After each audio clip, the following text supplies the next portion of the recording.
Good evening. Good evening, Hello. Sarah. How are you doing? How are we I'm doing? good. I'm good. How are you? I'm good. Yes. So we're back. We're back. Hopefully, Yeah. hopefully we'll get people coming to join us that we didn't bore them to tears the last time. Yeah, Although I'm not hopefully not. not sure. The 4 weeks came around so quick as well. Um, so yeah, It always madness. does.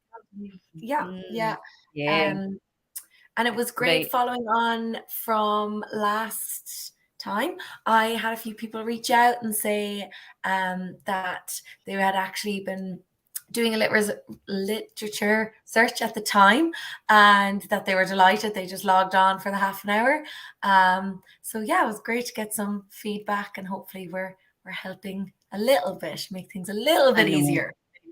Well, here's hoping. Here's hoping that it's of use to you all and we don't bore you all to tears. Tonight, what me and Sarah O'Connell are going to look at is we're keeping the theme of this light. We're not going to hopefully bore you to tears. We're just trying to really humanize research, how you can use it in your clinical practice, or our target audience for this is possibly you're studying just now, whether it be your undergraduate and whether it be podiatry. Obviously, this is a podiatry thing, but it could really be anything health related, whether it's nursing, whether it's physiotherapy, it really doesn't matter actually. So pretty much relevant and the same. I've actually helped quite a few nurses that have reached out to me, interestingly, Oh, doing for some help with their research. So it doesn't matter what you're doing, what program you're on. Um, but also for clinicians. So both me and Miss Sarah, both me and Miss Sarah, both me and Sarah perfect.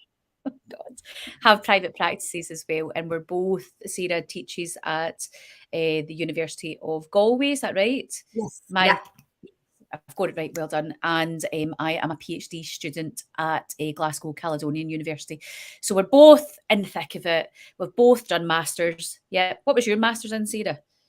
Sports and exercise medicine. Right, and mine's was public health. So we're both, been through it. So hopefully we can make this less boring. So tonight, after that long-winded explanation, we are going to take you further on that journey. Last month, we looked at how to navigate the paper, what all those sections mean in the paper. But what we want to do tonight is, whether or not we did this backwards, Sarah, I don't know, but whether we should have done this bit last week and the bit we did last week or last month. Tonight, anyway, it doesn't matter. But we're going to go through the different types of studies. So things like randomized controlled trials, cohort studies, case controls, cross-sectional studies, case reports. What is all that? What does that even mean? So yeah, that's the plan for tonight, all without boring you. You ready for this, Sarah? I know. And I suppose the other side of it is, and you'll, Sarah Jane will be chatting us through that hierarchy of research. But as well as that, yes, it's a hierarchy of research. And what they're talking about is that some research has been critically appraised and it has gone through all of these different filters to get where it is. But we also have our private practice clinic hats on, and we know that there's not going to be critically appraised literature for absolutely everything in clinic, and that's where we do look at these other kind of, even your case studies, your expert opinion, just to help us in clinic as well. So there's a time and place for each bit of literature. I suppose when we're teaching or researching, there's obviously, that's where we're looking at those kind of that hierarchy. We'll talk about that. But when we're in clinic, it's kind of, we're more open to what is out there. Yeah. And I would second what Sarah's said there as well. Just because something's seen as maybe a gold standard, so if we're talking about hierarchy, certainly in terms of studies, randomized controlled trials are up there. However, they're not always going to be of use to you. It depends what you're trying to do. So don't just think, oh, it has to always be. There's research always has a place, no matter what, a case report or a case study. Terminology can be used interchangeably. It just means the same thing, but essentially it will have its place. It just depends what you're looking for and what you're doing. So Yeah. what we thought we would do tonight, kind of similar to last time, was share screens. I've also got some fabulous tool. I don't know whether I should make this a wee theme, Sarah, where I've got a I think like so. I think so. tool of the month. I don't Honestly. know. Last month, I introduced you all to Rabbit, Research Rabbit, that is. So if you missed it, go check out Research Rabbit. But okay, what I thought I would do is share my screen. Now, annoyingly tonight, I'm not on two screens, so this might be a disaster, Michael. Will this be a disaster if I'm not on two screens? Can I still share my screen? Or are we going to end up a dog's dinner? Probably a dog's dinner, knowing my luck. No, I'd say you'll be fine. Flawless as always. Okay. Let's see what we can do. So I'm going to pull that up. It might just look a wee bit weird, guys, so bear with me. Present, share screen. Sharing screen is easiest with two monitors. Yes, we know. Thank you. We don't have that tonight.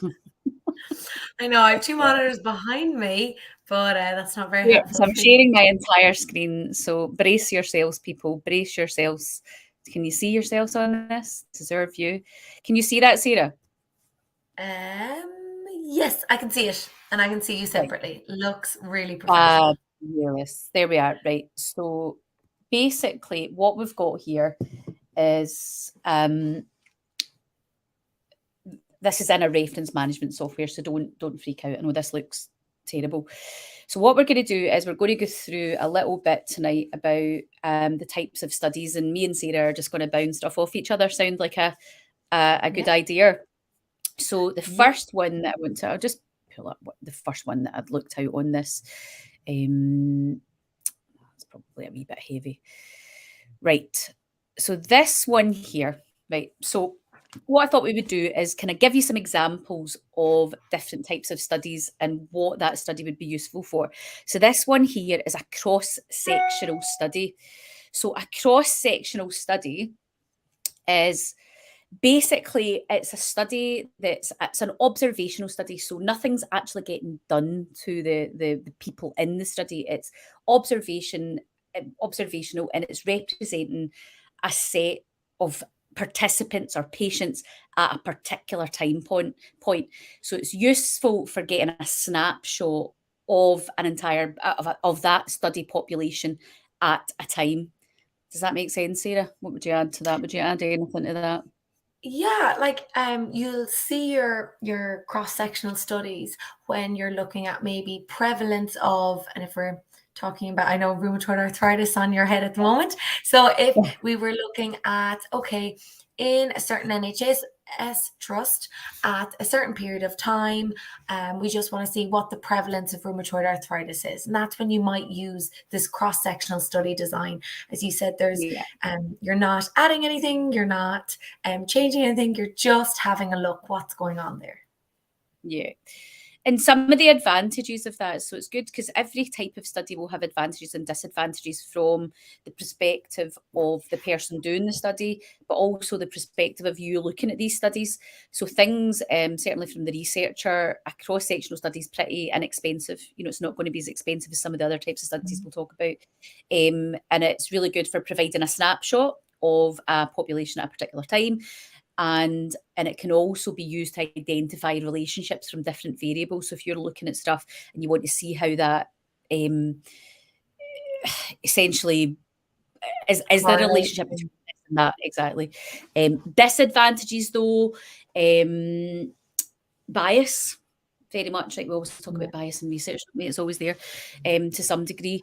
And it may be difficult to generalise results if you've got a huge big population that you're looking at as well. So there's always difficulties in terms of the type of research.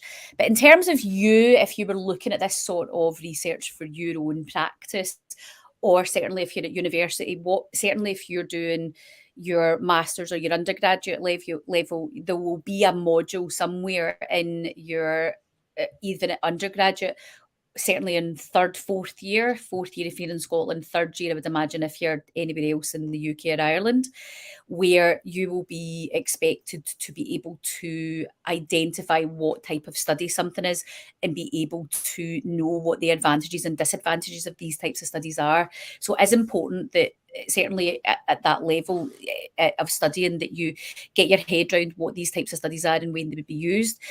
Certainly at a clinician level, unless you're going on to further really look at research, you don't do you, No. I don't really, it doesn't really matter. So I wouldn't be like, well, it's that type of stuff. And it depends what you're doing, but I certainly wouldn't be digging that deep. It's not really something that relevant unless you really need to know. No, I totally agree. Like that, it's just it will kind of guide back in your lit review what you're looking for. So, if you're if you're on, oh, it's a cross-sectional study, but that suits what you're looking for, I wouldn't worry too much about it. I just keep moving on through.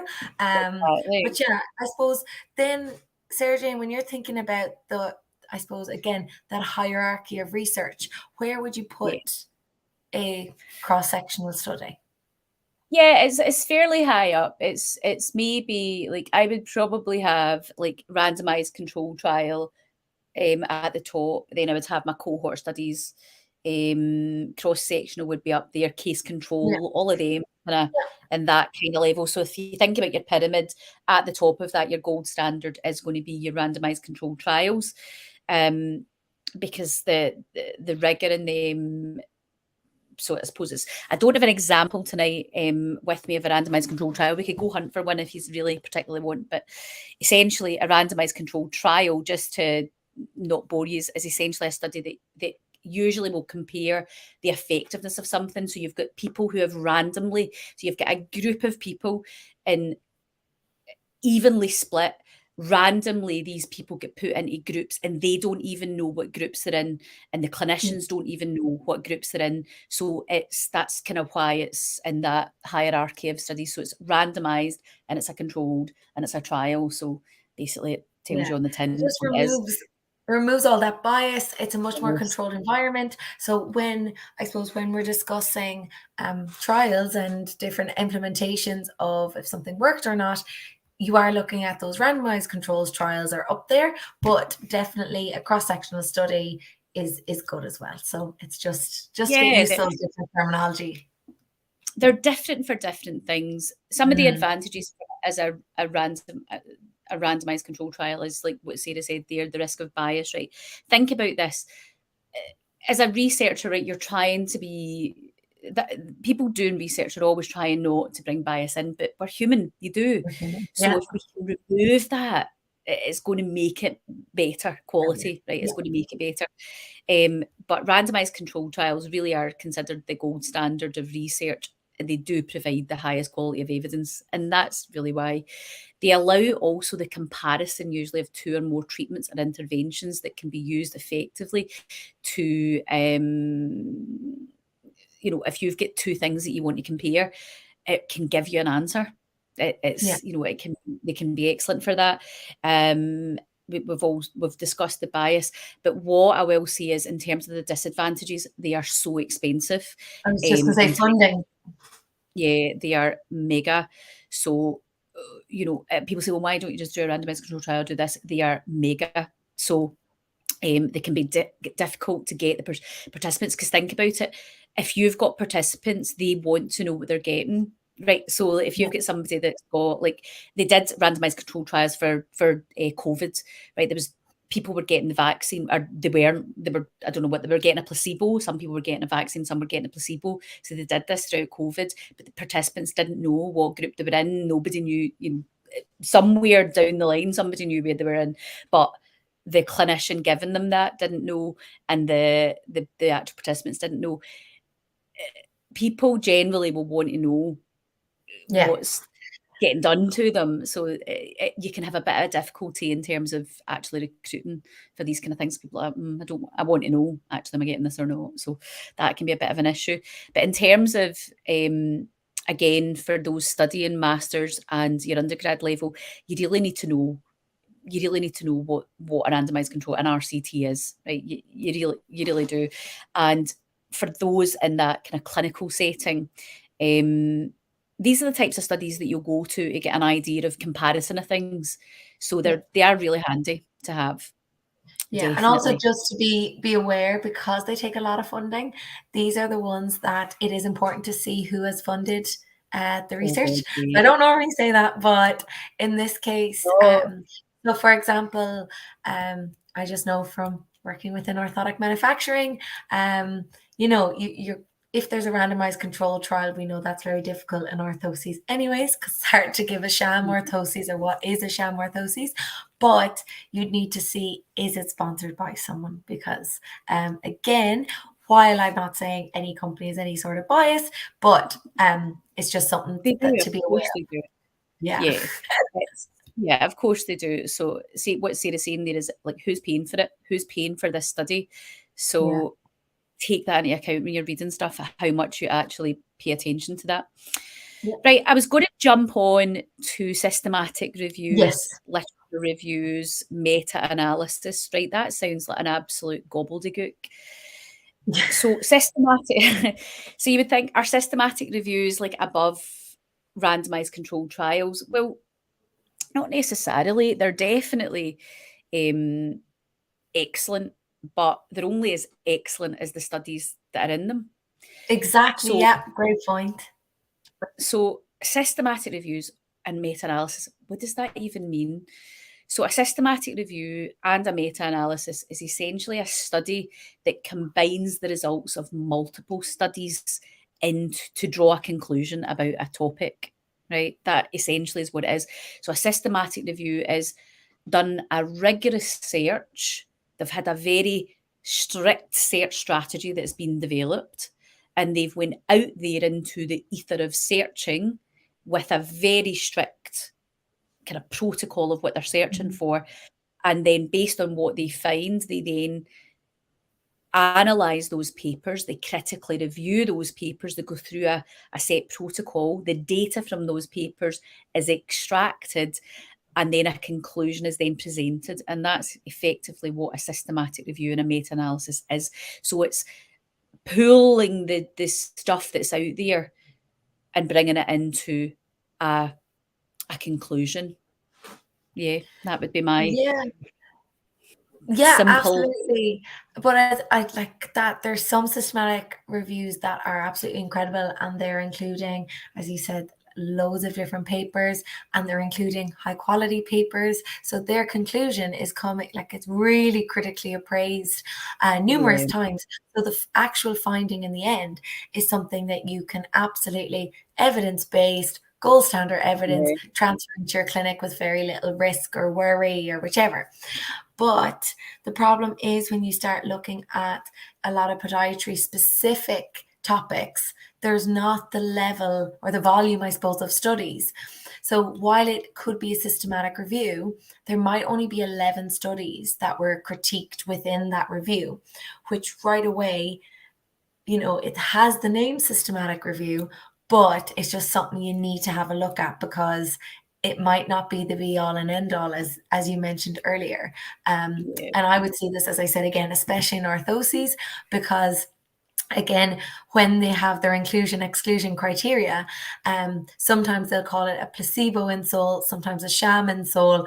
So, and depending on the words, it depends whether or not it gets into this review. So it might not even yeah, have everything. So it's just being yeah, aware. yeah. It's what I'm doing a systematic review on the prevalence of rheumatoid arthritis in patients that have been categorized as being in disease remission.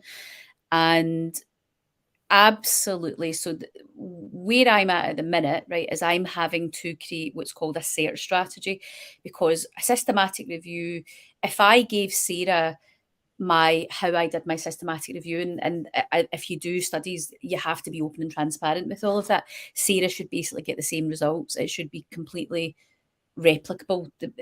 You know, it's almost like a menu, or not a menu, like a recipe that you follow. Mhm. So if your search strategy is developed in a particular way that you're not picking up particular things because you're not interested in knowing about a particular thing, or a search terms not being used, then you essentially you won't pick up certain papers that are out there. That might be good, but as Sarah said there, that might also not be good. So it's the review, the systematic review is only going to be as good as the research that's already been done before it, because essentially that's what it's talking about. It's And I suppose that's where those earlier papers. Oh, sorry, there's a delay. I was just going to say that's where those earlier papers that are the randomized controlled trials, the cross sectional designs, they build up your systematic reviews. So again, that's where they're so important. Massively. So we've always got to be building on this body of evidence to help us as clinicians to develop our protocols, to develop our practices, to grow and develop as a profession. And that's how anything in life develops. That's how we develop. We don't just go out there and willy-nilly just do stuff. That isn't what we do. Hopefully that's not what we do. But sometimes, definitely in terms of podiatry, we are struggling to find the volume that we need to be able to do a really good systematic review. So it's the more of you that can get involved in research, the better. And anybody can. Right. I was just going to bring up then what kind of I've been using a lot more lately, or becoming more aware of lately. And that's kind of like your guidelines. So, Okay. So I suppose, again, I had to look up exactly how does, say, for example, like the International Working Group for the Diabetic Foot, they have guidelines that came out in 2019, and all of our students, we were expecting them to kind of rhyme that off. That's your gold standard. And I'm going, well, where does that exactly fit, or where does that come in? And again, it's saying that it's critically appraised topics within experts. And then you're going with your systematic meta-analysis reviews put in together as well. So I was wondering kind of where you thought that sat, or what your thoughts were on that. Yeah, I think that you have to have everything you do, everything that's done in research has to, there's the famous quote, you're building, what is it, you're standing on the shoulders of giants. You're basically building on stuff that's there already. But you have to have everything that you're doing. There's tools for it. There's stuff being done. So to help you, is that of quality? There's appraisal tools out there that you can use that can help you appraise a paper, and that's really important. As I said, for those that are studying masters, undergrad level, you're going to be expected to critically appraise papers. So get used to going to this kind of nitty-gritty level. I know it's but what that will do is it will really help you understand what the papers are telling you. But these tools are, I mean, it's boring. It is really, really boring. I'm not going to lie, critically appraising papers, but it is important and it's part of a process, because if you're going to trust something that's out there, you've got to make sure that it's been rigorously assessed. It's been looked at not just by one person. So, in my systematic review, there has to be at least 2 reviewers, independent of me, that review the papers as well. So it is important, because So do you think then that brings us down to our kind of our case reports, or actually, do you want to go through this first and see, or what? Well, what we've got here, right? So this is a systematic review, and you'll sometimes hear a systematic review being described as a literature review. So when you're at university, you'll be asked, no matter what, if you're in health, anything health related, you will be writing literature reviews. That's pretty much most of the essays that you will write will be lit reviews. Now, what that's essentially asking you to do is go out there and you've got a topic, you've got something you're looking at, and it's asking you then from that topic, you've got a question, a rough question in your mind. The question might not be absolutely formulated in your head. You've got an idea of what you're trying to do. So, for example, the question on the top of this paper is prevention of rheumatoid arthritis, right? This is a systematic literature review of the prevalence strategies in at-risk individuals, right? So what this is doing is it's looking at the preventative strategies of patients' prevention of rheumatoid arthritis. So it's essentially looking at what's out there. Now, it's important that you then go out, you do your search, and from this, you then get a number of papers. So in your systematic review, it will look, when we went through the papers like we did the last time, you'll have your abstract or your introduction, or well, I suppose it will call your abstract, or your it's always called your abstract. Yeah, I'm just thinking sometimes with the conclusions, and conclusion can sometimes be missing, but yeah, your abstract's always there. So essentially, this again gives you the kind of background of the paper, what the objectives were, what the results were. You'll always have your introduction, but what's very different about systematic reviews, right? And they can look a wee bit, yeah, what's this, right? Like this, right? So what that is Search strategy. that's your Prisma diagram. So it's basically a tool that when somebody's doing a search, this is how they've searched. It's showing you these are the databases that they've searched. These are the results that that's come up with. And then this is the articles that have been siphoned out, right? So it's just showing you how they've got to the papers that they've got to. And sometimes these kind of things can look a wee bit off-putting, but that's basically all it is. A systematic review will always then tell you about the types of papers. So you can see in here the summary table of the papers that have been included. So it gives you, a nice summary of all of that. I mean, the amount of work that have gone into that is disgusting, honestly. And it just looks like, oh, that's lovely. And we just kind of skim past it. I'm like, oh my God, that's taking somebody probably 8 months to do. But it just gives you all of those studies, and it gives you a little bit of so you can see here the intervention that was used. You can see the primary outcome, the secondary outcome, the results. So you get an idea of what's in those papers in a really brief summary as well within the systematic review. And sometimes what you end up doing in the systematic review or a literature review is you then go and you dig out those papers that are in the review and look at them. Depends what you're doing. But it's a nice... Yeah, but as you mentioned, if you kind of went for that systematic review that you were going, okay, I want that gold standard evidence, and you've read through it, and then you've gone, okay, well, actually, this intervention they're discussing is exactly what I want to know about. You then have that amazing reference list that if you want to look at, the trials, you want to look at the studies, you want to see exactly what happened in those cohorts or whichever, you have that reference list for you as well. So they can be helpful in that way too. Yeah.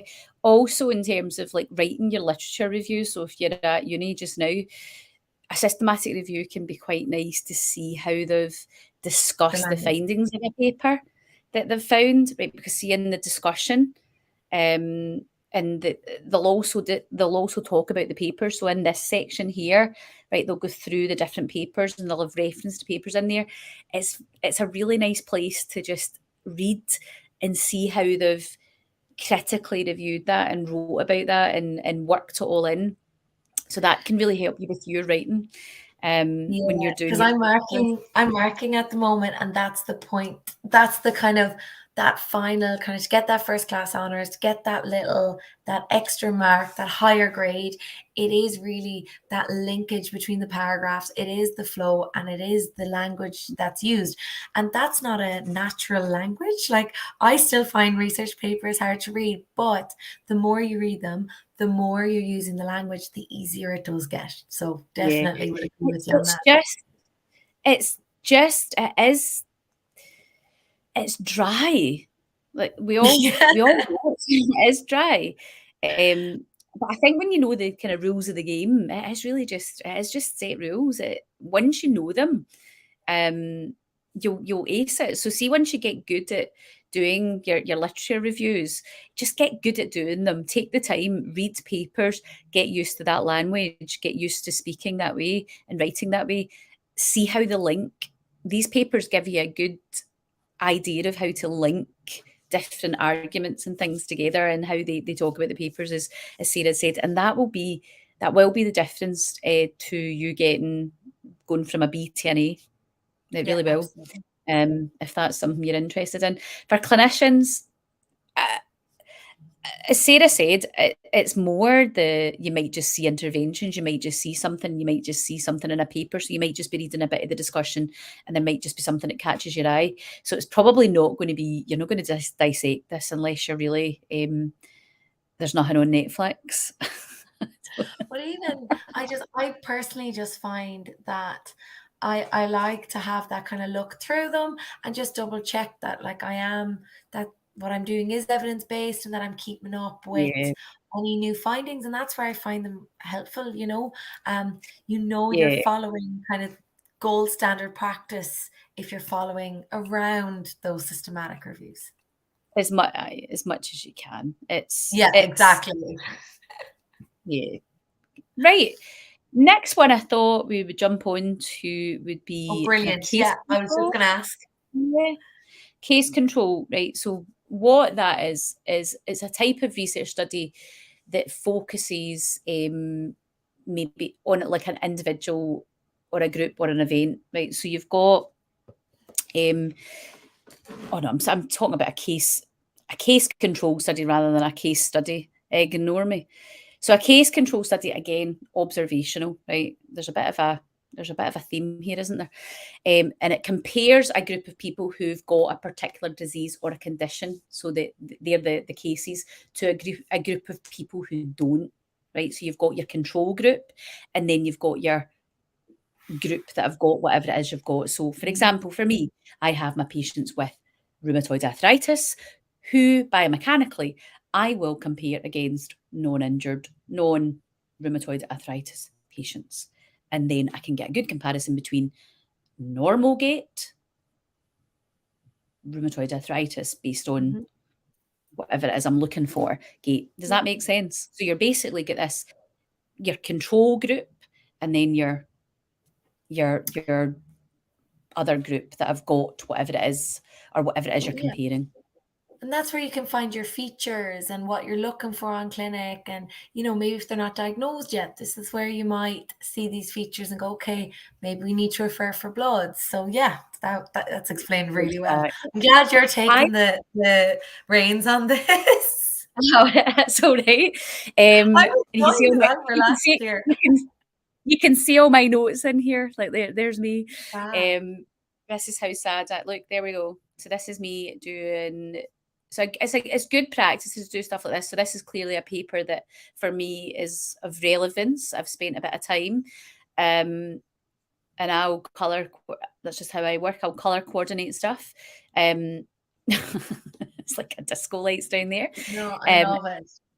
but that allows me to then you can see how I've then made these wee notes down here. It helps me later when I'm pulling together my train of thoughts for whatever it is I'm doing. So these kind of wee things do help you, and especially if you're at master's level, you want to get to grips with a good reference management software. I use this is Zotoro that I use. So I would definitely recommend using something. You've got other ones like RefWorks. I think most of the universities recommend that. I Mhm. didn't rate it, if I'm being honest. Sorry, RefWorks, but it was very old and out of date. And the other one is Mandeli. So there's a few there, but definitely Zotoro in terms of the futuristic and the way that it works, it's definitely better. So another wee tip for you. In terms of Brilliant. advantages and disadvantages, right, to case control studies, generally quite inexpensive, certainly not as expensive as a randomized controlled trial. They're really useful for studying rare diseases or conditions, and they can provide really, really useful information on the etiology of a disease. So how it's like when does it start, what's going on. They can also be great for identifying risk factors to a disease or a condition. So just think about that in terms of your clinical practice. Like, Mhm. you could be getting involved in stuff like this, doing studies yourself, or, thinking about, I'm going to follow this along, or certainly at least doing some case reports. I love case controlled studies. Um, Disadvantages, right? I've got tons of them here. Bias, Mm. big time. Bias. Yeah. Yeah.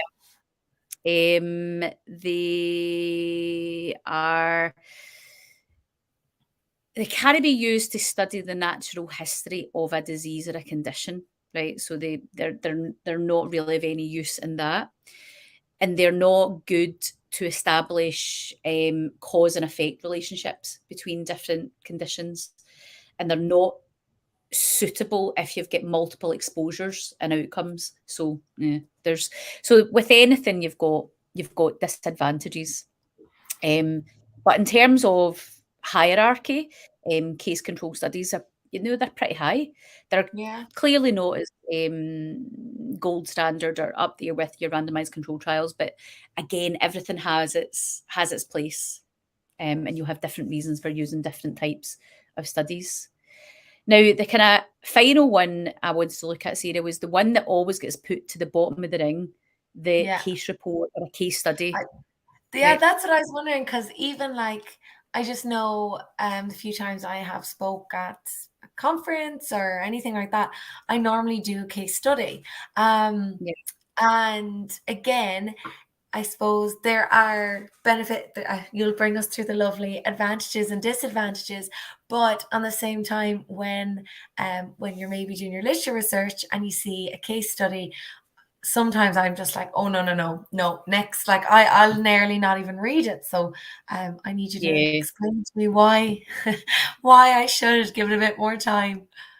So yeah, it's what depends on what you're going to do. And I have to say, in terms of clinical practice, they're probably an easy go-to, but don't just don't just choose one thing and that's the only thing you look at. They definitely do have their place.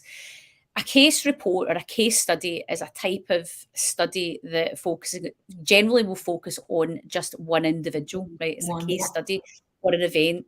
And this type of, it's really, really useful for getting detailed information about a particular injury Situation. or disease or something, because it's all about that one particular event or person.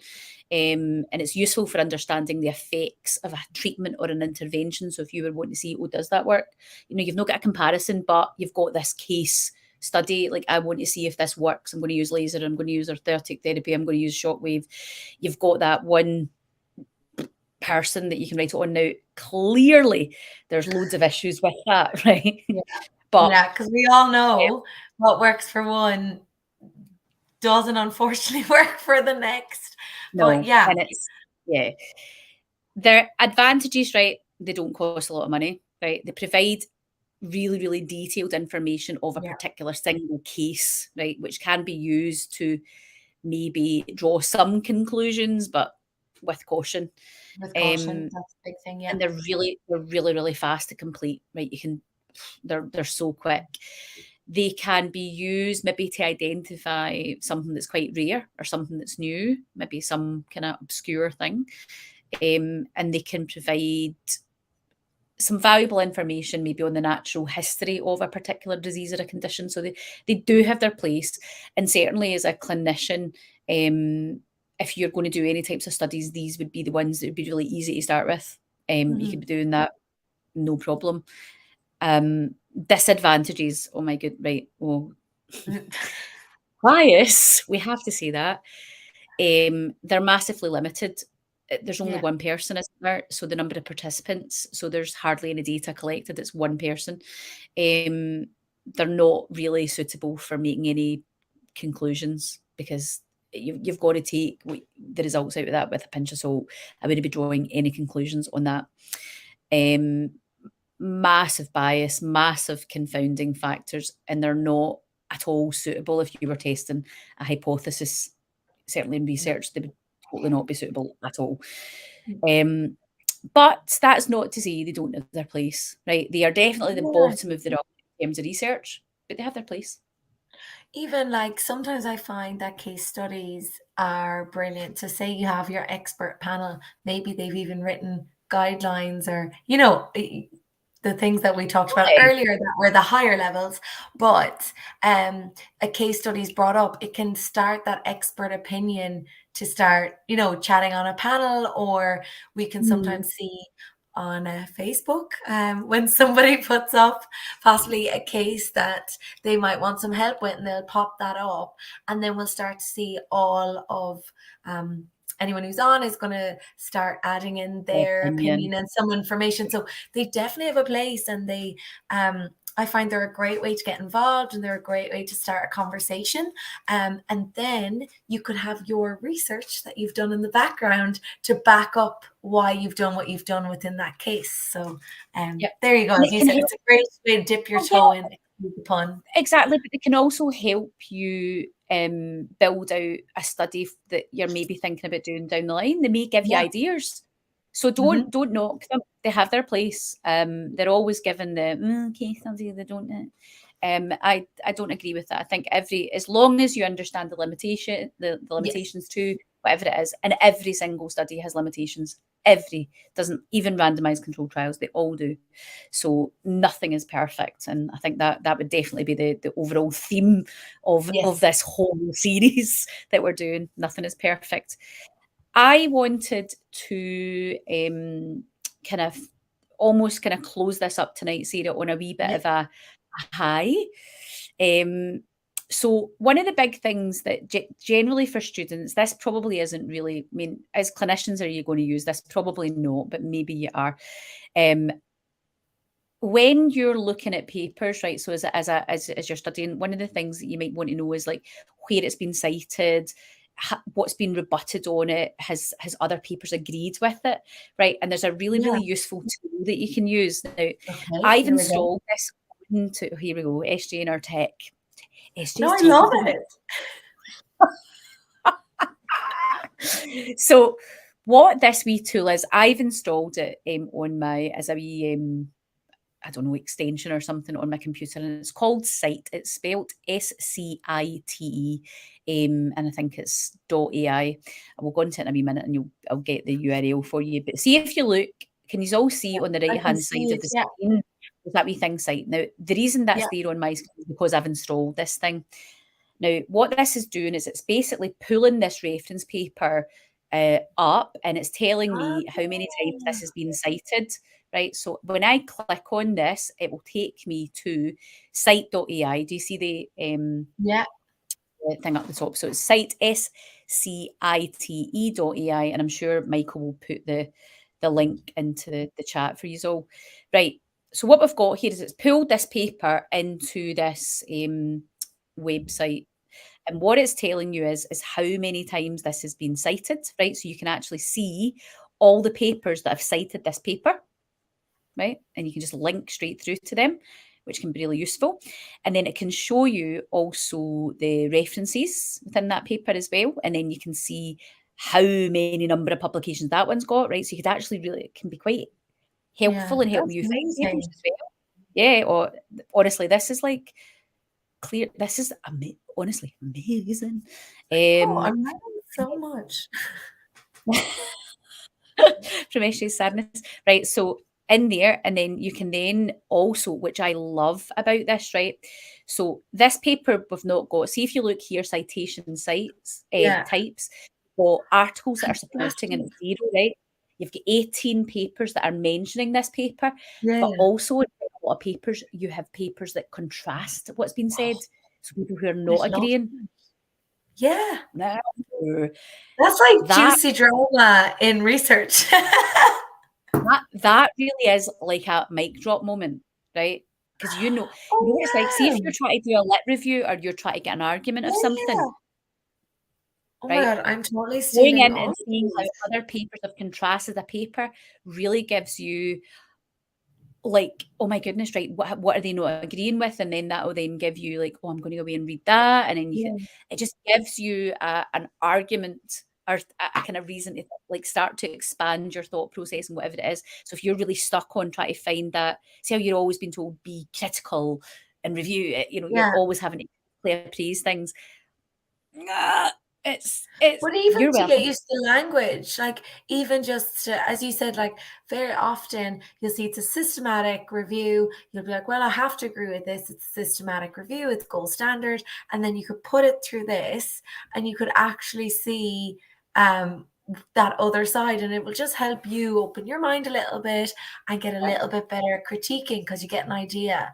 This is cool. I really enjoyed this one, Sarah. it's a really there's some really wee funky tools out there that were not that I mean this is fairly new and this was Yeah. not available when I was No. doing my masters. But No.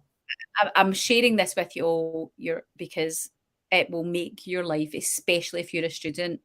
Don't get lost in these things because remember last week I'll bring this up. I keep saying last week. I mean Yes. last month. This Yeah. is research, right? You The go mind down map. this rabbit. Yeah, you could go down that rabbit hole to the coos come home, right? So don't get totally lost in it. But it's definitely a really nice tool to help you kind of get your head around stuff. Now, if we get into there was one of these that was an absolute look, I mean, look at this paper, right? Let's Look go at into that. this paper because that's an absolute cracker, right? What's going on with that? Right? It has been, I mean, it's taking ages to load up as well. That's how mental. Much But it's stuff. Yeah. something like all the stuff that was going on in it. So it's showing you exactly who's cited it, what they've said. It takes you to the exact area in the paper where they've used that reference as well. So not only telling you which paper has used it, but where they've used it. So you just click and you're straight at this is not loading it. So clearly That's I've great. killed the system, guys. But Oh, you're it good. shows you exactly. Right. So this is Yeah. definitely a good wee one to keep in mind. So you can see there, look, number of mentioning citation statements about this work. I mean, over 10,000. I mean, that's insane. And you can see here number of publications citing, and then 43 who have supported citation statements about this work. And then what's that? Number of contrasting. So, Yeah. oh, eight are contrasting what they're saying. Oh, I love a wee scandal. Right. I know, that's what I was saying. I was like, this is the most drama we get, thank God. So then, That's it. yeah, but these kind of things, again, I think they're like what we're trying to do, trying to break down those barriers because I think, like, of course, you're not going to do your first lit review and know how to critique and contrast a paper. Like, that's, but what you can do is by using these kind of tools, you start to get an idea, or as you said, it starts to open your mind a little bit, or you can see, look, it's not perfect and this is why. And yeah, this is really cool. It helps Really you, cool. it helps you just formulate your thought process. I think sometimes when you sit down, especially at undergraduate level, you don't really know what you're doing. Yeah. So Oh no. you're given maybe a subject heading or something that you're interested in. Half the time you're not interested in it. It's usually something. Oh yeah, I gave a The, doozy one this year. It was what was about it? osteochondral lesions of the talus. That was their lit review about their management of it. So Why would you do that to them? I Just why? know, I know, I know. It's I just ran out of injuries. but it's it's being able to you're going to be given these especially as a student, you're going to be given these headings, and that's generally, and then you'll have like a descript. This is what they want you to do, and it's usually at that kind of level. It's always going to be. It's always a literature review. Doesn't matter what. Even at Yeah. master's level, literature review. Get good at writing literature reviews, and you'll do well. I think they're great as well. Not, I know at the time you're like, this is awful. And I do, I have been there. But I think for me, anyways, when they do click, you get to actually start creating your own opinion. So every other assignment you've done up to a literature review is you just answering a question. So you're looking at the literature there and answering the question. And a literature review, well, in my undergrad anyways, was the first time my opinion was actually asked. And I know it's not my opinion because it's obviously what the literature is saying and critiquing, but it's the first time you kind of have your own take on it. So I think your own when you kind of see it that way, then you nearly start enjoying it a little bit more because you feel confident about a topic. I don't know. Yeah, That was just and something after a lit you're able to review. you're able to conclude it and have a wee discussion in there about what you've read, and the more you read, the more you do, the more you're able to then come up with your own thought process within that, based on what you've found. Initially, that will just seem impossible. Oh yeah. I used But to it's print out all the papers and lie them across our PC suite in the college and try and like link where they all sat. This is well before your exactly. So you can see there, like these wee tools like Sight is doing that for you. It's literally at the click of a button. It's linked. It's found all those links. It's insane. That would take you, even if you manage to find all those links. Now you won't need all those links, right? But no. As long as you use it effectively and don't get down a rabbit hole, it can save you a disgusting amount of time, really, a disgusting amount of time. And it will expedite your learning as well. So, but use it wisely. Don't go down rabbit holes. Right, we should talk about the next session, Sarah, and what we're going to aim to do. Is this the last one that coming up? I'm hopeless with these dates. We always rely on Michael and the maybe we'll do this off 2 more. We've got 2 more. Because I want to do one where we can maybe have an example of taking research and how to then implement that into practice. So maybe changing something in practice, so something quite easy. We could maybe do something along the lines of, I don't know, whatever, an injury or something, verruca or something, whatever we want to do. But how you then maybe have some research there and then continue that through. That's maybe that in itself is 2 sessions, like actually finding the appropriate. Doing the search first. Then extracting the information out of it is there's probably 2 there. So let us know what you think of that. What we want to try and do is have this stuff that you can use rather than us waffling away for hours boring you.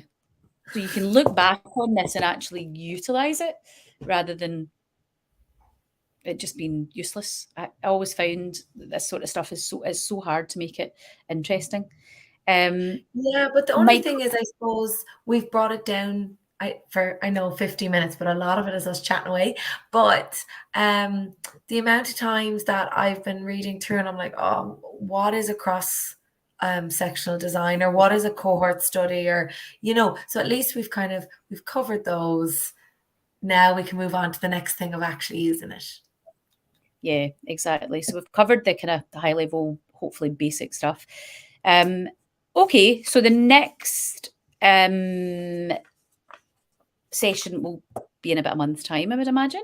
And then, Michael, is there stuff that we need to announce before we say good evening? And do you want to jump on and do that, or send us a big long text that I'll probably make a mess of? Next week, the students are back talking all things apprenticeships. Ooh. Do you have apprenticeships in Ireland? No. We are currently working on a graduate entry. A graduate entry level, and then we're also doubling our first year numbers. So a lot going on, but no apprenticeship yet.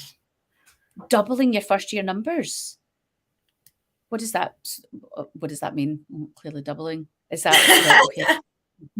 So a lot going on in Galway. Yeah, exactly. That's going to be really busy, but fantastic. Oh well, okay. So we don't have apprenticeships here in Scotland as yet. I would really love to have it. I think it would be great. I really welcome it. I really do. I'd happily have a couple of apprenticeships in my private practice. So come on, the powers that be, make it happen. Okay. I think we are done, Sarah. Yay!